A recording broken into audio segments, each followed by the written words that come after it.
there was a white sun at the great gate. It tore the air and the land. A corruption of living flesh crawls from the hole in the world and turns all to ash and rust. The control stones have turned against my kindred, shaping them into floating wraiths of nightmare. The city falls.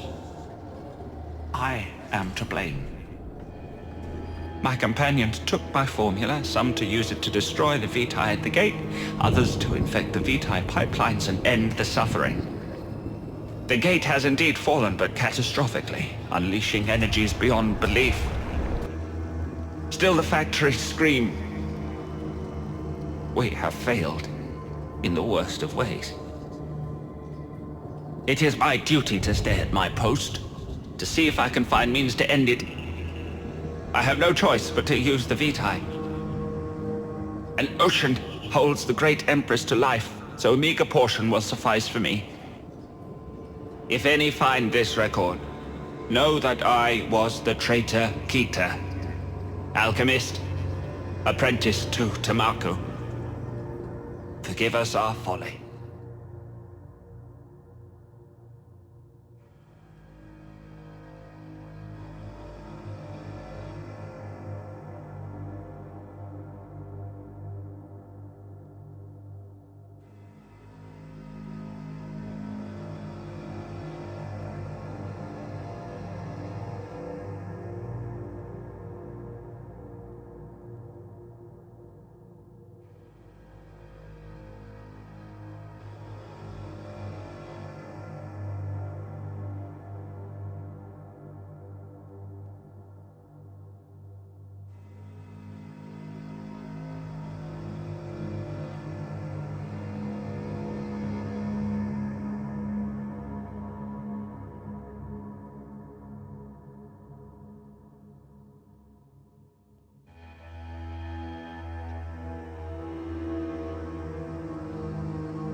The Ascension of Tihana. Life leached out of the daughter of Atua with every breath. The Emperor's decreed she must live, that the line must continue. Tamaku and their order fought to keep the life in her as she drifted in the borders. And they surged.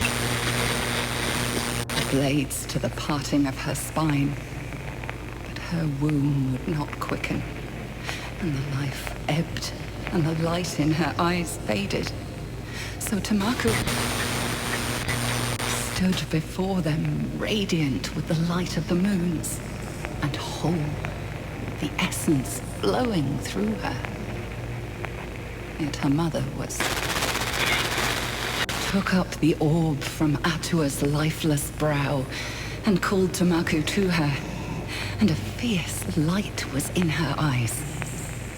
She took that day her new name, and that was the first day of the endless rule of resplendent Tihana, who is no mother, and yet is mother of us all.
Tamaku's early experiments with the orbs summoned an entity, a creature, that scarred the world with its passing and wreaked utter destruction. The scar took the form of living, pulsating flesh. I have studied the orb, and I now know why the scars appear. I believe I can make use of the same perturbation to achieve our own ends.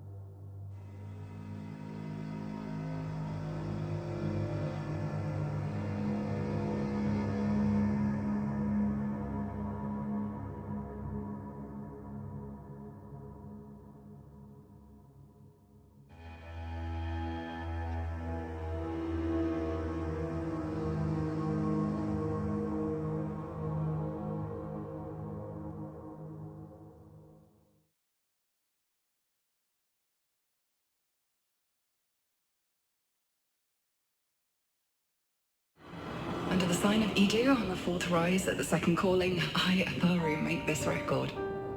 Research into the revised chamber has led to a breakthrough. Introducing the memory capsules allows for a more intense reaction to the pain, rising to a tensor level of 17 immediately. Subjects no longer rapidly burn out. Our supply problem is solved.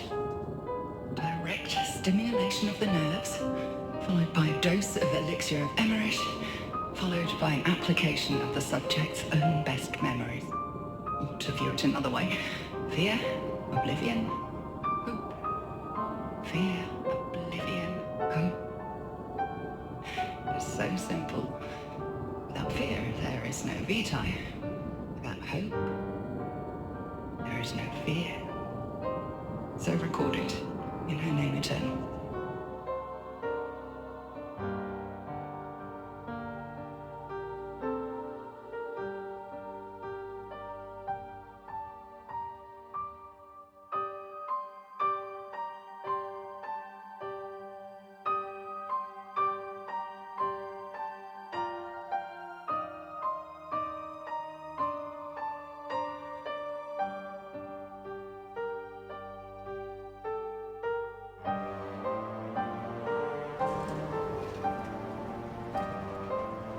Every one of these is a living person.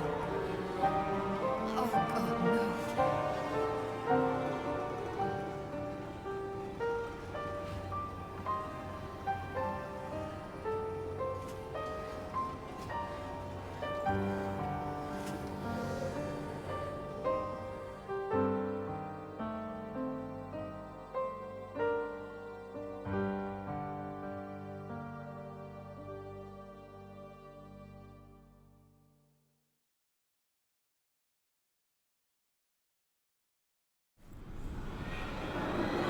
Tihana, closer than kin. Take these vials. They contain my formula. There are 4 major vitae flows into her tower. Find the maintenance ports. 1 vial should suffice for each. Seeding the flesh into a flow should choke it, cut off her supply, and wreak havoc at the factory outlets themselves. But be wary. The red flesh is volatile, and unless all the flows are stopped, the constant cycle of pain and fear will continue, and our penance will not end. I know that if you succeed, the tower will fall, and we will not meet again in this world. But perhaps, if the true ancestors deem that we have atoned for this great sin, we may yet meet again in another place. All my hopes go with you. In all our names eternal.